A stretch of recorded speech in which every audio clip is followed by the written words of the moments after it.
Hey, I'm going to be quick. I just want to say a few words introducing someone who's not only a very respected colleague of mine, but someone that I'm lucky to call a friend, but someone also that I very much look up to and aspire to achieve professionally, which she has done so wonderfully. A little bit of a background on Rosina, Dr. Lozano. She completed her undergraduate work at Stanford University, where she was actually pre-med, until she took a class on race and ethnicity, and kind of segued that into pursuing and writing a history honors thesis. After completing her honors thesis, she, through the advice of her undergraduate advisor, Al Camarillo at Stanford, as well as by the example of her mother, who was an educator also, pursued a career in teaching. She taught for 3 years in the Fremont Union High School District, where she taught U.S. history, government, economics. She really loved that, but really loved research and missed that, and decided that, she said, quote, "I felt there was too much missing in the textbook, and I wanted to fill those gaps," unquote. So she returned to school and pursued her PhD at the University of Southern California, that great institution, where we share mentors there. She finished in 2001, and then completed a postdoctoral fellowship at Stanford University prior to accepting her tenure-track position here at Princeton. Dr. Rosina Lozano is now Associate Professor of History at Princeton University, where she is affiliated with the programs in American Studies, Latino Studies, and Latin American Studies, as well as the PIIRS Migration Lab. Her award-winning first book, which we get to hear about today, An American Language, The History of Spanish in the United States, published by the University of California Press in 2018, details the entangled relationship between language and notions of individual, community, and national belonging in the United States.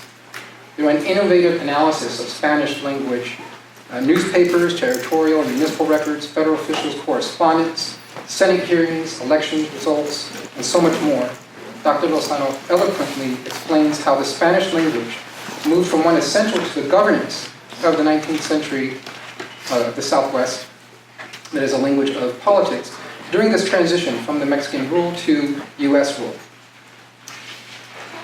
This also narrates the long history of the region through lenses of conquest. Oh, I'm sorry, let me go back a second. Whereas much of existing scholarship on the U.S. Southwest narrates the history of the region through lenses of conquest and ethno-racial conflict and marginalization, Dr. Lozano provides new insight into the central role played by treaty citizens and the former residents of Mexico in California, New Mexico, Colorado, and Arizona, as they pressed for language and political rights in the expanding U.S. nation-state. This book is meticulously researched and beautifully written, and I now turn the time over to Dr. Rosina Lozano.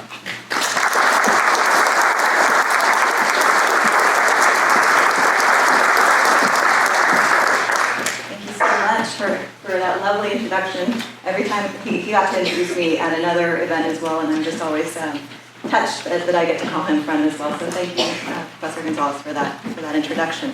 And I'm very excited to be here, and thank you so much for everyone for coming, for the Red Center for the invitation to be here as well. And it's great to see so many faces here. It's also great to be kind of closer to the West Coast, right, the Mountain West here. And I'm just curious, how many of you in the audience are from California or Arizona or New Mexico or Colorado, even Montana? Okay, so a decent number of you. That always makes my job a little bit easier because you know that there's a long history of Spanish in the United States because you've seen it day to day on street signs, in maybe the name of your hometown, in the name of your state, and all around, right? So that gives you a sense for that there is that longer history. When I was first here in Utah a little less than a year ago, I also learned that there is that history here in Utah as well. I don't talk about it in my book, but you can see that on the state capitol building there is the recognition. I wouldn't use the word discovers Salt Lake, Utah Lake, but it does have the Spanish there, and as well as people were telling me about San Juan County and how there are settlers there who speak Spanish as well. So again, it's part of the history here in Utah as well.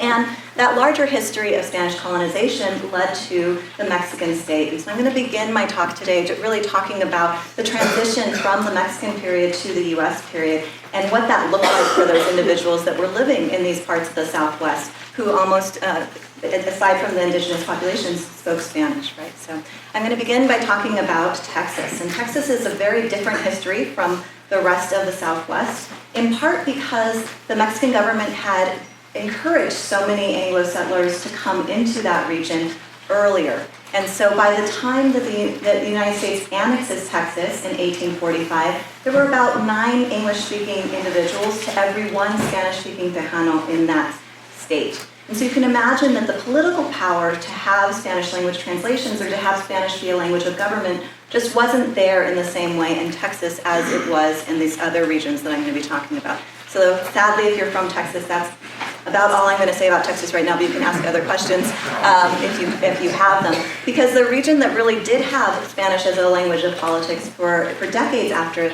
the Mexicans, when the United States took over the land, was California, New Mexico, and you can see the lands that become Nevada and Colorado, Arizona, and Utah as well. Okay, so in 1848, that is when the U.S.-Mexican War ends. This is the map that they used at the Treaty of Guadalupe Hidalgo negotiations. So this was the treaty that ended the war.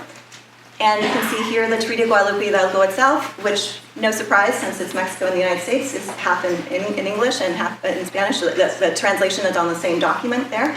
And the reason that this is such an important treaty is that because in Article 9 of the treaty, the United States promised that the Mexicans, this is a quote, who in the territories aforesaid shall not preserve the character of the Mexican Republic, shall be incorporated into the Union of the United States. So they were granted citizenships. This is a large group of tens of thousands, close to 100,000 individuals that became Mexican American just with the stroke of a pen with the Treaty of Guadalupe Hidalgo. Very few people chose to keep their Mexican citizenship. They actually had to go and sign and say they wanted to retain it. Very few did. And in this treaty, they were also promised their property, they were promised their liberty, and they were promised their religious rights. Now, if you notice, I didn't say that they were promised their language rights. But the reason the treaty stands out is because that is how people from the time really thought that the treaty did. And so they would say again and again, our language rights were promised in the Treaty of Guadalupe Hidalgo. Our language rights were promised. And so that's part of the reason why I bring that up. So here's just one of those individuals who became a U.S. citizen with the Treaty of Guadalupe Hidalgo, and this is maybe familiar to some people who are from the Bay Area of California. Mariano Guadalupe Vallejo, there's a town named after him, Vallejo, right? Also, his wife's name, Benicia, so there's another town named after her as well. So these are early settlers. He's a huge landowner in Mexican California. He was also a Mexican governor. And so a very important individual, and yet he never felt comfortable using the English language. And you can see it in this letter where he was encouraged to use the English language, and he says, "How's you like my English? You understand it? If not, tell me the truth about it," which kind of suggests that he may have had an accent. And again, people at the time, and some of you guys who maybe have gone on your mission understand this, but he could speak English, right? So people who could hear him said, "Oh no, he speaks English really well," but he never felt fully comfortable speaking the language, right? So that's something that people who speak more than one language, you kind of have a sense of which language you feel more comfortable in. So that's how he always felt. And so what I did in my book is I tried to look at, a lot of times the histories of the West are broken up into different regions. So New Mexico and California will have their own history and not really be talked about in conversation with each other. But by using this term treaty citizens and looking across all of this region to these individuals that became U.S. citizens through the stroke of a pen through the Treaty of Guadalupe Hidalgo, I can really get a sense for what was happening with language on the ground in these different places.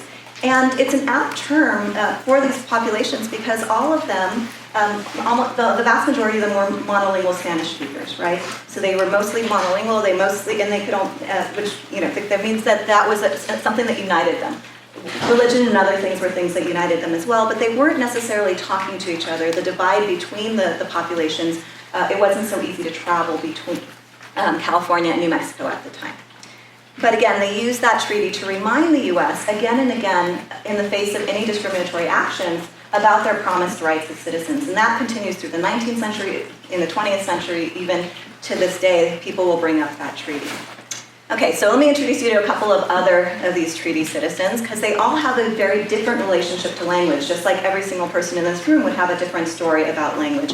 And so Doña Soledad Ortega y Carrillo de Arguello was the wife of a former Mexican governor, and she had a very different choice. So like what Mariano Guadalupe Vallejo tried to have all of his children learn the English language, she chose not to learn the English language. And so kind of the famous quote that comes from her, she says, "Our sweet Castilian tongue has given place to the unpronounceable English jargon.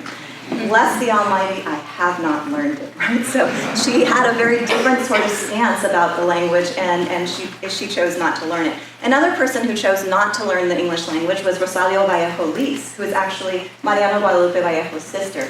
And she had witnessed the Bear Flag Republic, so the takeover of Northern California, where both her brother and her husband were imprisoned. So she really saw John C. Fremont and his men as brutes, and she kind of spread that to the rest of the Americans. And so she said, since I have not wanted anything to do with them, I have refused to learn their language. Well, if you notice, the two examples that I gave here are of women, right? So it's possibly a gendered response to language. They didn't have to do the same sort of business. They didn't have to do necessarily the same they didn't have the same public life as the men did, and so they could have the choice to retain the Spanish language. And that is one thing that I saw again and again, where even if a family had an Anglo-English speaking father, if the mother spoke Spanish, that was usually the language that the children learned, right? So this is a typical thing. This is J. Francisco Chavez. J. Francisco Chavez is not from California. He's from New Mexico. Completely different story in New Mexico all throughout. So New Mexico, in 1841, J. Francisco Chavez's father, he really anticipated that the U.S. was going to try and take over the land. And there's this famous quote that's used again and again that it says, "The heretics are going to overrun our country. Go and learn their language and come back prepared to defend your people." And so his father, like with many of the other elite Nuevo Mexicanos, sent his son. Many of them went to Missouri, but they also went to other universities in the States to learn the English language. And he came back and he was a statesman. He also was an officer in the Union Army. He was a territorial representative to Congress 3 times. He was also in the New Mexico House of Representatives 6 times. And he was the New Mexico Superintendent of Territorial Schools. So a really illustrious career for J. Francisco Chavez. And when you read obituaries about him, you'll see the importance of language as well. So he couldn't just go to Missouri, learn English, and never use Spanish again. He had to bring that Spanish back and be able to be there to translate and to really help the people who didn't speak the language. And so in those obituaries, it will talk about how he would begin a speech in English, could give the entire speech perfectly, then turn around and give the speech entirely in Spanish, right? So along with all these accolades and all these positions that he held, that was another thing that people were talking about and really respected him for. And that's important because the elite in New Mexico were the ones that were going to be the bridge to politics for Nuevo Mexicanos, those individuals that live in New Mexico. And the reason for that is that the vast majority of them, when the U.S. took over, were not literate. And so the literate individuals, who are often called the ricos, were the ones that had to advocate for language rights.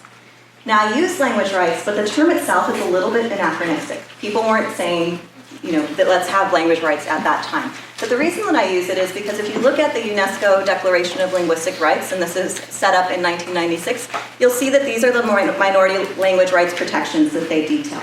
And if you look at each of these, this is what was the system in place in New Mexico, in parts of California, and parts of Colorado in the decades following the US-Mexican War. So that actually existed, right? So the language rights, this is actually what they were pushing for before this was even the definition of language rights.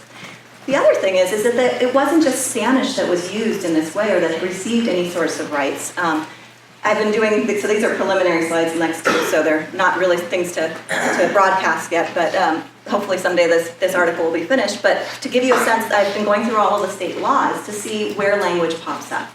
And so you can see that by far, German received the most attention, which many of you guys may have German in your background, right? And it's not really until World War I that German begins to be vilified by the US government. But you can see so much throughout the 19th century that was being translated into German. There's also a dozen other languages in here. Some of those are kind of a misinterpretation of language, right? So in New Jersey, Holland, right, is not a language. But it's possibly when I've talked to Europeans, Europeanists in my department, they think that it's possibly because of Pennsylvania Dutch versus Holland, right, which would be Dutch, right? So that's what they're thinking might have been happening there. But here also is the kind of states that I've been looking at and gives you a sense for the types of things that they were translating. The governor's message was a pretty common one. There's even some states that would have up to 4 different languages translated. But you see that the legislature, there were interpreters required because some of the people that were elected didn't speak the language, didn't speak English. You can see legal notices, the legislative journal itself, ballots, court translators, court proceedings, copies of the Constitution, and constitutional language rights. So if you look at the bottom, New Mexico by far has the most check marks, right? So there's something different happening in New Mexico. Okay, so that brings me to part 1 of my book. And the first part of my book is 5 chapters long, and it's really looking at the ways in which Spanish was a language of politics in those decades after the US-Mexican War. And that begins almost instantaneously. So this is Colton Hall in Monterey, California, where the 1849 Constitutional Convention was held. And that meeting was held bilingually. So they had these Spanish-speaking delegates who could not understand what was happening without having translators there. So they elected translators to be in that space to discuss what was occurring on the floor. One of the people that kind of really stands out from those delegates is Pablo Noriega de la Guerra, who was a large landowner in Santa Barbara. And because he was from Santa Barbara in Southern California, where there hadn't been as many people rushing for the gold rush, right? The gold rush is mostly in Northern California. He was really able to talk about what it was like under the military government to not have translations. He told them, we didn't know what we were supposed to be doing, right? We could not translate the documents. I tried to, but I don't know English well enough for that. So we talked about the importance for these new citizens to have the translations. And so in the California Constitution of 1849, there is a provision in Article 11, Section 21, that all laws, decrees, regulations, and provisions, which from their nature require publication, would be published in both English and Spanish. And one of the reasons that it was possible to get this to pass, right, was the fact that they had seen it happen in other states. There were people from these other states. They knew that this was common. They were able to say, oh, in Pennsylvania and Louisiana, we've done this before. And so they did that. Well, you all know this doesn't last forever, so when does it change? Well, California changes a lot faster than in other parts of the Southwest. In the California Constitution of 1879, they have a very different stance on language. And by 1879, a very different politics as well, right? So this is right before the passage of the Chinese Exclusion Act. There are many members of the Working Men's Party, which is a very nativist organization, that were in this delegation, and they were hearing from delegates from Southern California, none were Spanish surnamed at that point, who were talking about the fact that they needed to have the translations because some of the legislative courtrooms the courts continued to be in Spanish. They continued to decide things in Spanish. When the delegation heard this, they included not just that they wouldn't have translations in another language, but that executive, legislative, and judicial proceedings shall be conducted in just English, right? So a very different hard stance on language, and pretty early on. Many of the other states, it's more in the first decades of the 20th century that they take those sorts of stance. Okay, so again, that huge shift between California and New Mexico. Here you can see these are the distribution of Nuevo Mexicanos that are in office in different counties. And you can see kind of just those statistics, 89% in San Miguel County were Spanish surnamed individuals, right? You see that 85% were probate judges were Spanish surnamed individuals. And so when you're in that space, it was a Spanish space. And you can see that not just in terms of the county, but also at the legislative level. If you look really hard, you'll see Sidney A. Hubble there, and everyone else is Spanish surnamed, right? So if you're Sidney A. Hubble, you had to learn Spanish well enough when you were elected to be able to understand what was happening in the legislature in the territory of New Mexico. And this was a new thing for the federal government. This is before the federal government has other territories like Puerto Rico or the Philippines, and they've never paid for translations in this way. They've had a couple of discussions about translating, but never to this degree where the secretaries of the territories of New Mexico had to write to the first controller in DC and explain the situation in New Mexico and say, no, we're not translating things from English to Spanish, we're translating them from Spanish to English so that you can understand what the laws are, right? And so the first controller was involved with that as well. And there's more to that story in the book if you want to see. But W.W.H. Davis was probably the most famous of the Secretary of the Territory. He wrote a book about his time there. It's called El Gringo, and so you can check him out if you want to. So this is what the federal government was paying for. These are the laws of the territory of New Mexico. It looks very similar to the Treaty of Guadalupe Hidalgo, right? So you have English on one side, you have Spanish on the other. And in almost all of these, if you read through them, at the bottom of each of the acts, it would say whether the law was originally discussed in English or whether it was originally discussed in Spanish. And up until around 1881, the vast, vast majority of the laws were discussed in Spanish. So they were being translated from the original discussion in Spanish into English. Now you can imagine if the county officials, if the legislature are all speaking in Spanish, then yes, everyday people are as well. And so this is L. Bradford Prince, who was one of the territorial governors of New Mexico, alongside interpreter Luis Armijo in 1910 on stage with him. This is a very common thing that mostly I read about in the newspapers. I didn't always get this sort of image, so I was very excited to find this. And so when the Democratic Party or the Republican Party would meet, you would see that they always had a translator on stage as well, one of the first positions that they would elect. And how it would work is that Luis Armijo would be on stage with L. Bradford Prince. L. Bradford Prince would begin his speech, about 7 words in. Luis Armijo would begin to speak in Spanish. And so think about kind of closed captioning, right? It's happening at the same time. Well, when senators come in 1902 to New Mexico, they're really shocked by this. They're asked, how do you pay attention to 2 speeches that are going on at the same time? And so the people replied to him, well, this is just how it's always been. Plus, the interpreter is almost always a better speaker than the politician, so you just watch him. So here you can see, this is before secret ballots. It's about a generation before. This is from the 1860s. This is a really cool document that scrolls almost all the way to the back of the room. It's at the Huntington Library. So you can see each of the individuals' name. 90% of the individuals that were voting in this county were Spanish surnamed, and the entire discussion is all in Spanish as well, as is this one, which is from a separate precinct that has the tallies also in Spanish. This is what they were sending to the Secretary of the Territory at the time as well. New Mexico also has many, many Spanish language newspapers. In the 19th century, Spanish language, any newspaper was really partisan, and so there were very few that were independent. This is one that is a Democratic Party leaning one. So this 1892, Antonio Joseph was running for congressional representative to New Mexico, and so this was Democratic leaning. And in these newspapers, it's not like many immigrant newspapers where they would have a lot of, the focus would be mostly on Latin America or on Mexico.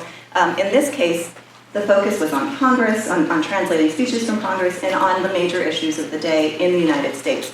So here's just one example of that. This is the gold standard era, right? So you can see that the gold standard, the original cartoon is in English, but on the bottom they have the Spanish language kind of title as well as a poem to go along it, so that both if you were bilingual you would understand it, but also if you were a monolingual Spanish speaker you would understand what the issues were from the day. Okay, very, very quickly I'll talk about the 2 other states that kind of break off from New Mexico. So Colorado is kind of like Utah. They have this kind of bottom section where it's 4 counties where there's Spanish. The counties are in Spanish, but also the majority of the people that lived in those counties were also Spanish surnamed individuals. And when Colorado became a territory and it was becoming a state in 1876, these 4 counties actually wrote to New Mexico and they said, take us back. We don't want to stay in Colorado. We're worried that we won't be able to be a part of the politics, right? They're not going to translate for us in the way that New Mexico did. And New Mexico wrote to Congress, and Colorado wrote to Congress saying, no, we'll protect them, we'll make sure that they can participate in politics and they will be treated as full citizens. And so one of the people that was at that constitutional convention, this is Casimiro Barilla, who was a state senator for almost 40 years, was at that constitutional convention, was pushing for that, and they have a provision in the Colorado Constitution to translate laws both into Spanish and German for the first 25 years of statehood. He was also involved in other, what they called juntas de indignación, so like these kind of big groundswells of local support when judges would say that juries could no longer speak in the Spanish language. So most of the juries in New Mexico, most of the courts in New Mexico operating in Spanish, and Casimiro Barilla, in those 4 counties, they were also operating in that way. And so when one judge tried to change it and say you have to speak English, 10,000 people came to complain about it, right? So thousands of people came 1,000 out of 10,000 of the people in the community came. So like it was standing room only. The second state that really splits off of New Mexico is Arizona. Arizona has a very different history, right? So you can see that there was not really many Spanish-speaking settlers in the region because the Apache controlled most of that, what became the Arizona state. But the parts that did have Spanish surnamed individuals was what was added in the Gadsden Purchase. But those individuals never had the same sort of political political standing to have translations into Spanish. So a very different story there. Okay, so what are some of the reasons why Spanish persisted so long in these territories? Well, one of them is really the days of instruction and the ways that instruction operated. So New Mexico was a territory that in 1900, 90% of the population lived in towns of 100 people or fewer. And it's a huge, huge territory, right? So you can imagine how difficult it is to try and recruit people that spoke English well enough that the students would be able to leave the school after 77 days with enough English to take that into their communities and change the language. It wasn't going to happen, right? So you can kind of see that even at the time, 77 days was just so under the number of days that they had offered at other schools. So that's one of the regions. Okay, so what changes? How do we go from Spanish being a language of politics to Spanish being seen more as a language of immigrants? So that's the second chapter, the second 5 chapters of my book, the second part, which is a political language. So Spanish becomes a political language that kind of means many different things to many different people. And it changes right around the turn of the century, which historians don't always like for that to claim that, but that's what happens in this case. So in 1898, with the Spanish-American War, the United States gains a huge Spanish-speaking territory in Puerto Rico, right? So way more people speaking Spanish in Puerto Rico than were speaking in Colorado and in New Mexico. They also gained the Philippines, which you may not think of as being Spanish-speaking, right? But that was a Spanish colony as well, so the elite used Spanish in a lot of their proceedings. And they also added the Protectorate of Cuba. And so there's 3 new regions that are changing the way that Spanish is being thought about by people in the United States. The other thing that changed, and any of you guys who study the West probably know this, is in 1902 is the Newlands Reclamation Act, which was the first of a series of acts that came in that allowed for irrigation into the western states. And this is a huge shift. It allows for large-scale agriculture for the first time, and they begin to look for workers, right? And the United States has already excluded the Chinese. They are in the middle of trying to exclude the Japanese, very high anti-Japanese sentiment at the turn of the 20th century. And the growers really supported having Mexicans be the birds of the passage, is what they call them, so migrate back and forth and not settle permanently. But again, having that large worker population come in who all spoke Spanish really started to change the way that the language was being viewed in the region. Another thing that happens in 1902 is those senators that I talked about a little bit earlier come to New Mexico, Arizona, and Oklahoma to test the territory's fitness for statehood. And while they're there, they interview dozens of people in New Mexico, and they really uncover the language use. And you can tell from the way that they're talking about it how negatively they are looking down at the use of Spanish. So they find court dockets that are written in Spanish, even though the judges speak English. And they say, well, everyone before us did, so I will too. They found a census enumerator, the census supervisor, who supervised 70 different individuals who didn't speak English, but it was supervising those individuals. And they went on to into schools and around and heard kids speaking in the Spanish language, right? So this was not the first time that the U.S. had been told that Spanish was the major language in New Mexico. If you read the documents all the way back, the congressional representatives from the territory were talking about this. But this is the first time that Albert Beveridge, have anyone heard of Albert Beveridge before? March of the Flag, the Philippines? No? Okay. So Albert Beveridge he was not interested in having people that were non-white, in particular in the Philippines or in New Mexico, have any sort of self-government. So he was very against statehood, and he kind of started giving speeches and speaking against New Mexico. And New Mexico really saw him as their enemy. And so they kind of went on the defensive a bit. And here's one of those kind of defensive responses. This is Aurora Lucero. In 1911, she won an oratorical contest while she was still a high schooler, answering the question, should Spanish be taught in the public schools of New Mexico? And she made a couple of arguments that kind of point to the direction that New Mexicans are going to take as they face this kind of onslaught of people saying you shouldn't be learning the language. So first, she talked about the language in terms of Spain, right? So in terms of it being this beautiful language of Cervantes, the language of the Alhambra, like all these cultural aspects of Spain, not of Mexico. But then in terms of Latin America, she talked about the ways in which learning the language would allow for New Mexicans to help as the United States had economic and political goals in Latin America and help them to achieve them. And so those were the kind of the arguments that she took. And you see that branching out kind of increasing over time. So this is during the 1920s especially, but even before that, there's a large Americanization campaign, and you start to see the rhetoric around language really shifting, right? So from that place where in California, they were able to pass the law because so many people knew of their state allowing for translations, to the point where every loyal American should use the American language, right? So you can kind of get a sense for where I'm getting my book title from, this sort of thing.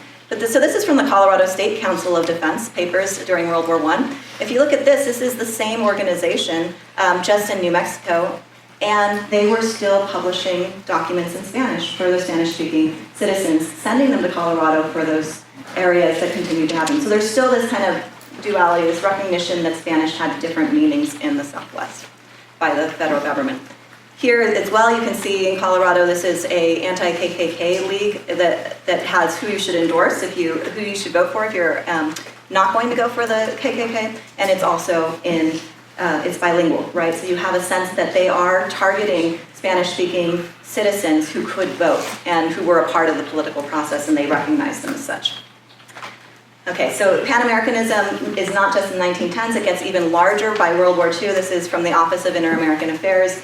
Huge collection of documents, mostly of the United States going into Latin America, but what they realized is they couldn't go into Latin America and try to convince people to support the United States if they were having cases of discrimination against Mexican Americans in the United States. So they began to spend a lot more time and energy in the United States as well, and began to really push the instruction of Spanish and recognize that people from states like New Mexico could be teachers in other parts of the United States, so they began to kind of recruit them as well. Here, this is from Cultura Panamericana Incorporated, which was an organization in California and Los Angeles that was led by Mexican Americans, and they held all of their activities really in Spanish. But to give you a sense for how popular Pan-Americanism was at the time, the mayor of Los Angeles attended this. The California governor attended this, right? So this was a big groundswell of support for the Spanish language in a period when people are mostly talking about Americanization, right? So there's this kind of, again, the language of politics, there's that duality happening all the way through the 20th century. Okay, so I don't have much time, so I'm gonna kind of talk really quickly about some of the places in the more recent history where Spanish has become a language of contradictory opinions. So this is Dennis Chavez. Dennis Chavez was the senator of New Mexico for several decades. He actually began his career as one of those interpreters on stage for the Republican Party. And while he was senator, he was pushing for a law to be passed in New Mexico that would bring Spanish back into the elementary school classroom. So from 5th to 8th grade, they wanted it to be mandatory for students to take the Spanish language again. In 1941, he goes to Puerto Rico, and in Puerto Rico, he has a very different message. He's telling the people in Puerto Rico that they need to teach in the English language because you can only be American if you speak English, right? So he's completely, has kind of two different meanings that are going into it. He's very much like Beveridge, not really receptive, not a very good reception from Puerto Ricans who rise up and have protests against him, but also this is Luis José Padín Rodriguez, who was one of the former commissioners of education. He had done a study in 1925 at Columbia University that had talked about, kind of similar to what I said with New Mexico, that 70% of the population of Puerto Rican children were in rural schools. They were only going for 3 to 4 months, and to teach them English meant that they weren't teaching anything else. Right? So if you only teach English, they're not learning anything else. They're not learning to read, they're not learning any subject matter. And so it was Columbia University's, the teacher, as well as José Padín Rodriguez, who was pushing against that and saying Spanish should come first and then they should learn English once they have kind of the basics under their power. The US government kept it as Spanish. There's a long history of flip-flopping policies in Puerto Rico in terms of language of instruction until Luis Muñoz Marín comes into power He's the first popularly elected governor in Puerto Rico, and he appoints a commissioner of education who puts Spanish as the language of instruction in Puerto Rico. And so the language around using Spanish in Puerto Rico was very different from what was being used in New Mexico.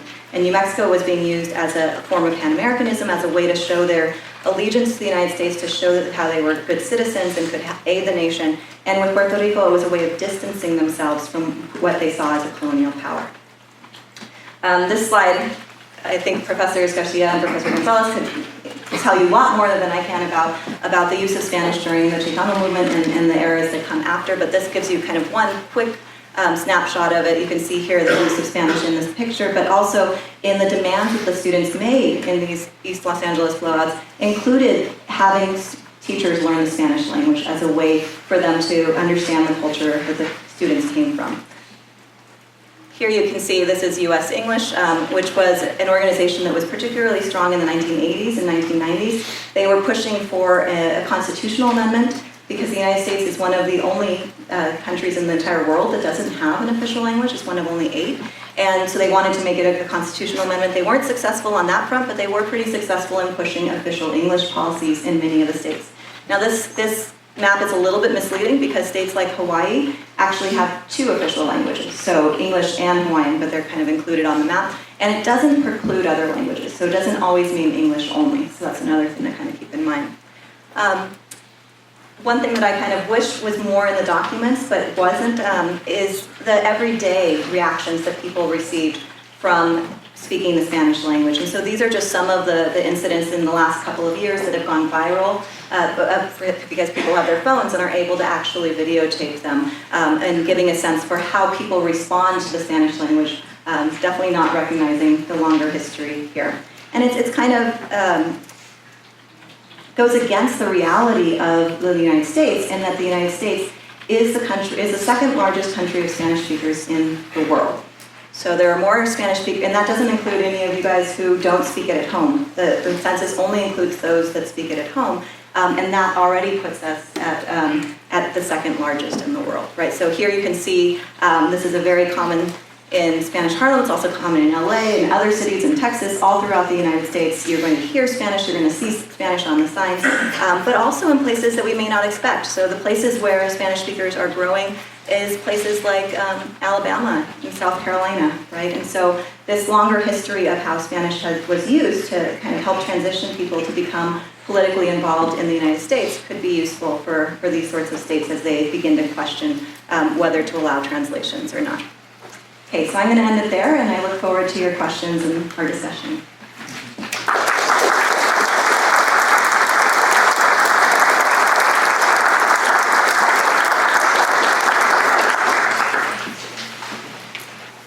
Any questions? What is your goal with this book, and what would be the best case scenario of the United States? Like, would it be bilingual, or would it be your preferred? Okay, so I'm a historian, not a policy person. I don't know the full answer to that. I just know that by studying with so many people that study languages in other parts of the world, that there's a lot of answers to how countries deal with language. And so, you know, I was part of a language and authority workshop where people from Africa, from Singapore, from so many different nations talked about having, 11 official languages, which seems kind of the opposite crazy, right? So I think in many ways, I'm in support of what the federalism that exists in the United States, and that not having an official language allows each state to really cater to its population in the way that it needs to, right? So allowing for, in the 19th century, all of those different states to have languages when they were necessary is important. So I don't have a particular goal in terms of policy standpoint, but as a historian, I began the project looking at it from more of a cultural standpoint, because I knew that a lot of children were responsible for translating documents or being the kind of the transition, the bridge for their parents. And so I was wondering if that was what was happening in 1840s California, because no one really talks about how citizenship was extended for the most part and across this period. And once I began really researching, it was just in every single legal document that I was finding too, that there was this other story that people hadn't really remembered. So I think it's an important thing to recognize that the U.S. actually supported and that the Spanish has been a part of the U.S. for centuries. Mm-hmm. So it seems like there's been tension as far as Spanish and English and education throughout American history. Do you see the current administration as being part of like what has been a normal, maybe not healthy, but like a part of this debate? Or do you see the current administration as being more radical in their anti-immigrant rhetoric? Well, you switched from language to anti-immigrant, right? So, yeah, that's a great question, and I wouldn't go into, like, the anti-immigrant, anti-Spanish rhetoric has been there for decades, right? So the degrees to which it goes up and down, that's kind of ebbs and flows, but the reality is it's always there. It's always an cursor there. And it's always there even in the periods that I'm talking about when the elite are able to bring Spanish into the forefront. But it may be a very different sort of story in the ways that they talked about the Spanish, right? So they would talk about, oh, they don't speak proper Spanish, right? Or those sorts of things. And that's something that I cover more in the book as well. But yeah, so I think that tension has always been there, but it grew in the 20th century and definitely in the second half of the 20th century. What is your opinion on Mexican immigrants coming to the U.S., having children here, and having to decide what language to teach your children first? What do you think about that? I know there's so many different opinions on what is right and wrong.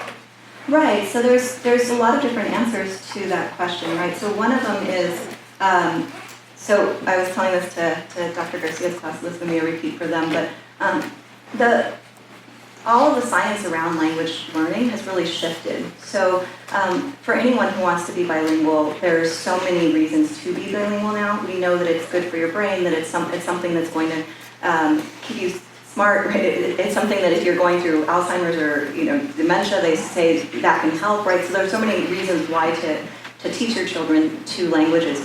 But there's a lot of cultural pressure that has come from so many years, and that history has been told very, very well by a whole generation of scholars that talk about the 1940s, 50s, and 60s, about the ways that people were stopped from speaking Spanish in the classrooms, right? So they could be hit, they could be completely excluded, they could be sent to the principal. Like, there's so many different ways that they made sure that they weren't speaking Spanish. And so what a lot of parents chose to do, even if they wanted their children to learn the language of their family, was to teach them English only, so that they wouldn't experience that sort of discrimination at school, right? But ultimately, it's really every family's choice, right? Every family should be able to decide what they want their children to learn and how they want them how they want to be communicating in the home. When you were talking about Spanish as a political language, you said that there was a shift into that Spanish was not like a language that we spoke normally, but it was the shift into Spanish looking as immigration, like an immigration language. What did you mean with that? And do you think that this was like the shift and now it's kind of like living like a lot of the things that are going on right now, that's like Spanish is a foreign language more so than an American language? Yeah, so when you look at the way that Spanish is being discussed in the territories themselves, in those early states, in the states themselves, even at that 1879 Constitutional Convention, they talk about, yes, they were the first ones that were here, and that language was the first European language that was heard on these lands, right? They were the ones that were colonizing, and there's a real recognition of that. And at the same time, that they weren't really talking about them as immigrants, even though there were immigrants from Latin America at the time. So there was this recognition of them being of citizenship. In some places like New Mexico, that never really fully disappears, right? Northern New Mexico, they continue to kind of use Spanish in that sort of way. But as time went on, if you start looking at like in the early 19-teens, 1920s, the rhetoric shifted, not just between kind of growers talking about the people that were working on the field, the surrounding communities also saying that they were foreign, that these were immigrants that were in the region, but also between the groups.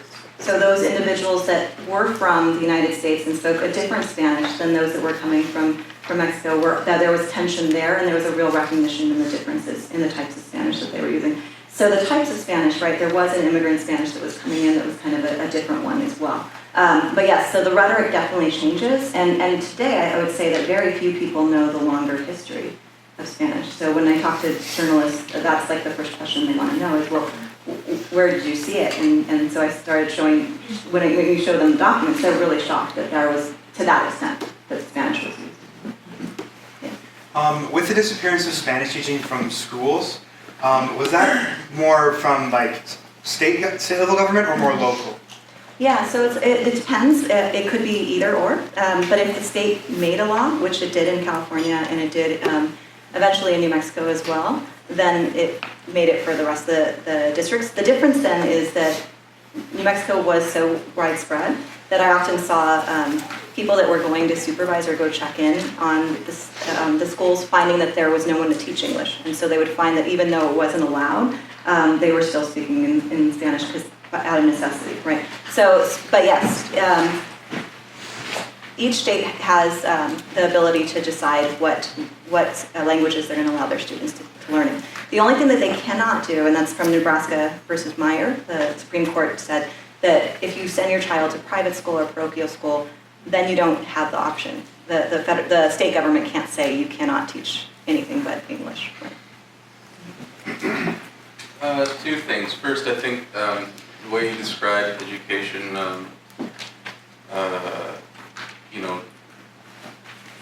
discouraging the use of Spanish. My grandfather actually had the same thing because they came over, my great grandparents came over during the Mexican Revolution, and so at home they could speak Spanish, but he was reluctant to continue to use it because of that same thing. So as a comment, just want to sort of add to that as on a personal level. The second thing that I wanted to ask is if you could describe, I guess, the relationship of Spanish and how it interacts with indigenous languages in the Southwest, both historically and currently. So that's a great question. So one of the things is that Spanish was a colonial language as well. It's a European language that's coming into a space where indigenous populations were speaking other languages. There's nothing in the 19th century that I saw that extended any sort of translations or any sort of recognition of indigenous languages. So that just doesn't exist. The only place that I saw it was once with the Choctaw Nation in Mississippi, and it had to do with them removing them from land. So they wanted to make sure that they could get the notices. Right, so that was not something that came up until the 1960s, where bilingual schooling would be talking also about including indigenous languages. But the other thing is that for many indigenous populations in the Southwest, because Spanish colonists had been there for so long, it was a language that they were familiar with and that they knew. And so as early as 1848, they're sending notices to the Pueblo nations in Spanish. And the Pueblos are responding in Spanish as well. And up until, I'm looking at the Bureau of Indian Affairs papers right now, in the 1930s, 1940s, they were still having their meetings in both Spanish and English because those were the two languages that everyone understood, right? So there's so many indigenous languages that Spanish became kind of an overarching language that they could use in that way. But yes, the reality is that while I said most of them are monolingual Spanish speakers, many of them, especially if they live near trade routes, could speak certain words of Comanche or of Apache. They could do enough to be able to trade, but also many of the Comanche and Apache could as well. So there's more to language going on, but in terms of the politics of language and the official politics, it wasn't really there. Thanks so much for your presentation. I look forward to looking after your book. Two questions, you can run with either one of them. First, do you have examples of individuals really exploiting their ability to speak two languages? They're playing to different audiences, right? And being playful. And then, this is a harder question, but can you speak to the difficulty of using state borders, boundaries as a kind of organizing metric? Are there ways in which, say, El Paso is more like New Mexico, or as you mentioned, Colorado, maybe more like New Mexico? Right. So I think if I was looking more at the cultural aspects of the language or social cultural aspects of the language, I wouldn't have looked so heavily at the states, but because I was looking so much at state law specifically and the legislatures and how they were talking about languages, that's how I felt comfortable. But you're right. El Paso, many people in New Mexico claim El Paso. My mom's family is from the El Paso Juarez region, and when I was researching in New Mexico, they're like, you're not from New Mexico, but oh, your mom's from there? You're New Mexican, right? So yeah, definitely El Paso, and a lot of the documents I'm looking at now in the 19th century are from that region, and definitely everyone is speaking in Spanish to federal officials, and it remains in that way. So it's kind of like the same thing as southern Arizona and the southern parts of Colorado, but they didn't have that political power to go into the state legislature and change it. There was only one time when Texas tried to translate the laws, and it was repealed before it even happens. And so it didn't exist. At the local level, there's a totally different story to tell. San Antonio would be different, El Paso would be different, Tucson would be different as well. But the states themselves kind of gave me an idea of, one, whether the United States would even take California if it was translating and set it in their constitution, right? And they did, right? That wasn't an issue. But also in the ways that they were extending citizenship to the entire populace of those that lived in the space. In terms of playing with the language, there's a lot of early Spanglish that's going on in the letters, which is really fun. In the Vallejo family letters, the children are writing back and forth to each other, and at one point, one of the sons, I know you guys have to go to class, so maybe I'll just stop, and people who need to go to class, go ahead and go. And then,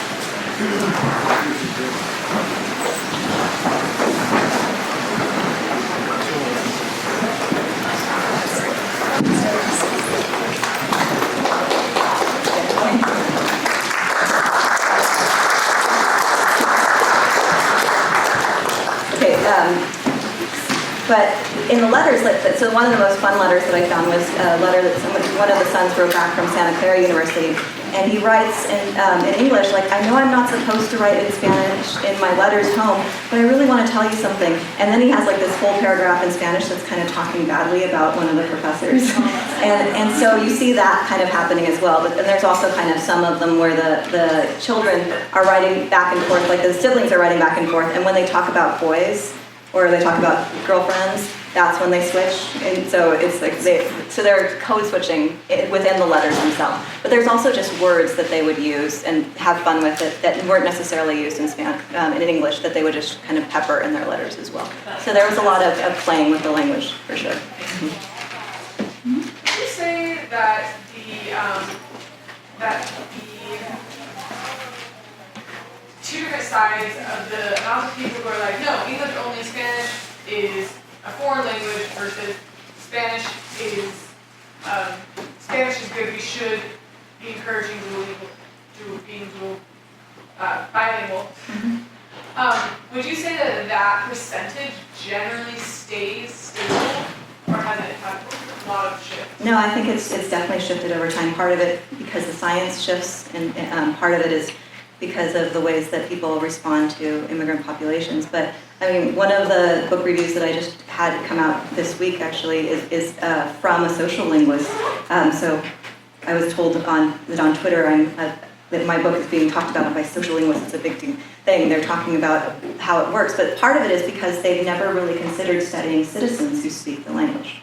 Their studies are mostly on immigrants that speak the language. And one of the articles that I'm working on right now is on the 1975 extension of the Voting Rights Act to language minorities. And so there are parts of Texas in particular. So Texas comes back into the story in the later part of the 20th century when there's a larger, the southern part never necessarily had the schooling to be able to speak English fluently either. They were returning to communities that spoke Spanish, but they didn't always have that political power to change things at the state level.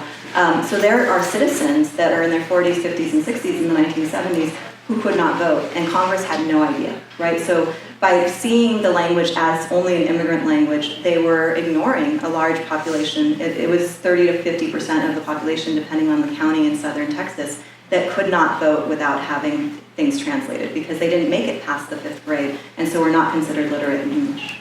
Way in the back, sorry, with the yes.